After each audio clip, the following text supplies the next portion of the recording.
तो नमस्कार साथियों, आपका स्वागत है एक बार फिर से हमारे चैनल पे। तो साथियों, आज इस क्लास में देखने वाले हैं दिल्ली पुलिस परीक्षा के लिए जीके जीएस के काफ़ी महत्वपूर्ण सवाल। तो साथियों, हर रोज़ की तरह केवल 6 से 7 मिनट आप दीजिए, आपको 2-3 नंबर हम दिला सकते हैं 28 नवंबर के पेपर में। जैसा कि साथियों, हमने पिछले 1-1.5 महीने से आपका दिल्ली पुलिस परीक्षा के लिए जीके जीएस के प्रैक्टिस सेट प्रीवियस ईयर की तैयारी कर रहे थे, उसमें हम काफ़ी सफल हो चुके हैं। जितने भी हमने सारे सवाल कराए वैसे ही सवाल आपके दिल्ली पुलिस परीक्षा में पूछा गया और आने वाले हैं 28 नवंबर, 29 नवंबर, 30 को और 1 और 5 को। तो साथियों, आप एक भी सवाल इस क्लास का मत छोड़िएगा, सारे सवाल काफ़ी इंपॉर्टेंट करवाते हैं। वही सवाल कराते हैं जो आपके दिल्ली पुलिस परीक्षा में आ सकता है, बार बार वही सवाल हम कराते हैं, कोई दूसरा सवाल नहीं कराते हैं। तो साथियों, शुरू से लेकर अंत तक जरूर बने रहेगा, इस क्लास से आपको काफ़ी फ़ायदा होने वाला है। तो चलिए इसी के साथ अपना क्लास स्टार्ट करते हैं। देखिए, आज का प्रश्न पहला है, निम्नलिखित में से कौन भारत का पड़ोसी देश नहीं है। तो साथियों, निम्नलिखित में से कौन भारत का पड़ोसी देश नहीं है, तो यूएई नहीं है साथियों। तो ऑप्शन सी क्या है, बिल्कुल राइट ऑप्शन है। तो चलिए प्रश्न नंबर दूसरे बढ़ते हैं। प्रश्न दूसरा है, अंतर्राष्ट्रीय जैव विविधता दिवस किस तारीख को मनाया जाता है। तो साथियों, अंतर्राष्ट्रीय जैव विविधता दिवस किस तारीख को मनाया जाता है, ये 22 मई को मनाया जाता है। तो ऑप्शन बी क्या है, बिल्कुल सही जवाब हो जाएगा। तो चलिए प्रश्न नंबर तीसरे बढ़ते हैं। निम्नलिखित में से कौन सा विश्व का सबसे बड़ा द्वीप है। तो साथियों, निम्नलिखित में से कौन सा विश्व का सबसे बड़ा द्वीप है, तो माजुली द्वीप है। तो ऑप्शन डी बिल्कुल राइट ऑप्शन हो जाएगा। तो साथियों, थोड़ा आवाज़ में दिक्कत आ रहा है तो उसके लिए माफ़ कीजिए, क्योंकि सर्दी जुकाम बहुत तेज़ पकड़ लिया, उसके लिए सॉरी, माफ़ कर दीजिएगा। थोड़ा वॉइस में आवाज़ में थोड़ा दिक्कत हो रहा है, उसको मैनेज कर लीजिएगा। तो चलिए प्रश्न नंबर 4 देखते हैं।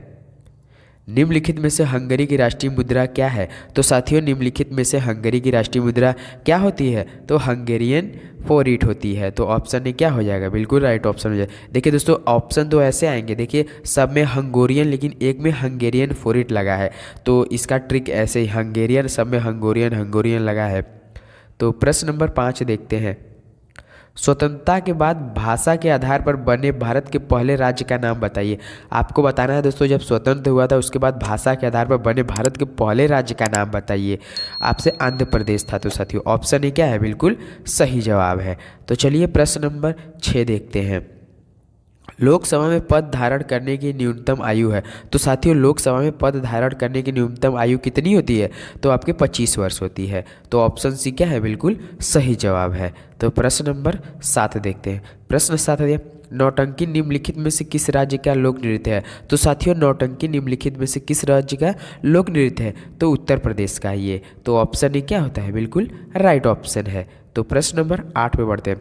प्रश्न 8 दिया, अंतर्राष्ट्रीय ओलंपिक समिति का मुख्यालय कहाँ स्थित है।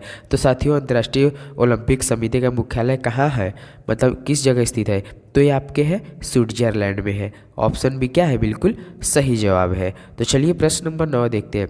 प्रश्न 9 दिया, निम्नलिखित में से किसने प्रसिद्ध पुस्तक पावर्स ऑफ द माइंड लिखी है। तो साथियों, किसने प्रसिद्ध पुस्तक पावर्स ऑफ द माइंड लिखी है, तो आपके स्वामी विवेकानंद जी लिखे हैं। ऑप्शन भी क्या है, स्वामी विवेकानंद, बिल्कुल सही जवाब है। प्रश्न नंबर 10 देखते हैं। निम्नलिखित में से किस युग में तांबे का पहली बार उपयोग किया गया था। तो साथियों, निम्नलिखित में से किस युग में तांबे का पहली बार उपयोग किया गया था, तो आपका क्या था, ताम्र पाषाण युग में किया गया था। तो ऑप्शन भी क्या है, बिल्कुल सही जवाब है। तो प्रश्न नंबर 11 देखते हैं। प्रश्न 11 दिया, निम्नलिखित में से किस स्थान पर प्रथम बौद्ध संगति का आयोजन किया गया था। तो साथियों, किस स्थान पर प्रथम बौद्ध संगति का आयोजन किया गया था, ये राजगीर में किया गया था। तो ऑप्शन सी क्या है, बिल्कुल सही जवाब है। तो प्रश्न नंबर 12 देखते हैं। प्रश्न 12 दिया, निम्नलिखित में से कौन वह व्यक्ति है जिनका नाम देवनाम्पिय प्रियदर्शी भी था। तो साथियों, वह कौन व्यक्ति है जिनका नाम देवनाम्पिय प्रियदर्शी भी था, तो आपके हैं ये मौर्य सम्राट अशोक थे। तो ऑप्शन भी क्या है, मौर्य सम्राट अशोक, बिल्कुल राइट ऑप्शन है।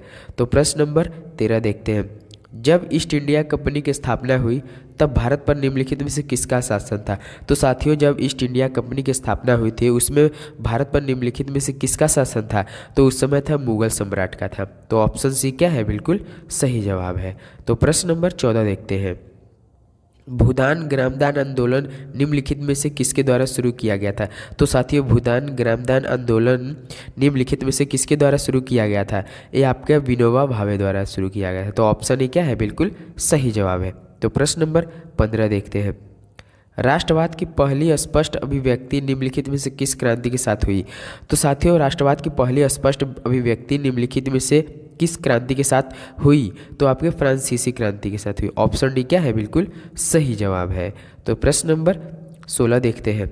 सरकार के निम्नलिखित में से किस अधिनियम के कारण बम्बई से सिंध प्रांत का निर्माण हुआ?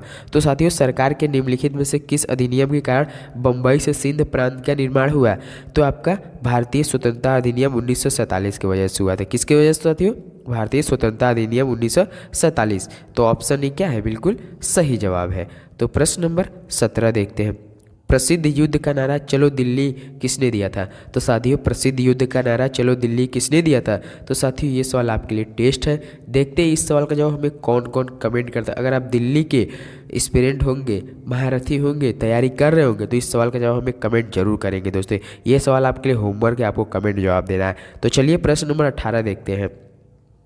भारत की पंचवर्षीय योजनाओं को अंतिम स्वीकृति निम्नलिखित में से किसके द्वारा दी गई थी? तो साथियों, भारत की पंचवर्षीय योजनाओं को अंतिम स्वीकृति निम्नलिखित में से किसके द्वारा दी गई थी?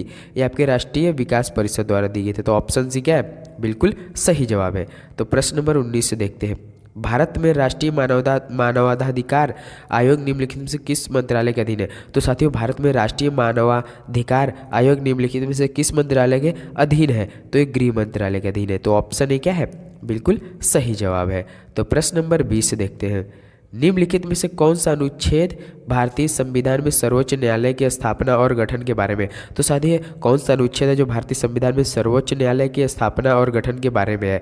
तो ये आपके अनुच्छेद 124 है। तो ऑप्शन डी क्या है? बिल्कुल सही जवाब है। तो साथियों, हमने 1 से लेकर 20 तक आपके सारे सवाल करा दिए। हमने डेली आपका ठाना है कि केवल 1 से लेकर 20 तक सवाल को काफ़ी इंपॉर्टेंट सवाल वही सवाल कराए जो आपके पेपर में आ सकता है, और सारे सवाल ऐसे देखने को मिला। तो साथियों, एक बार सारे सवाल को जरूर पढ़िएगा और सारे क्लास को देखिए। एक बार चैनल से जुड़े जाइए।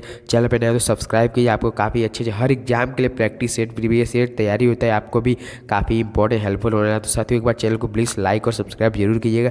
तो चलिए आज के लिए बस इतना है। मिलते हैं अगले वीडियो में। तब तक के लिए दोस्तों, जय हिंद, जय भारत, धन्यवाद।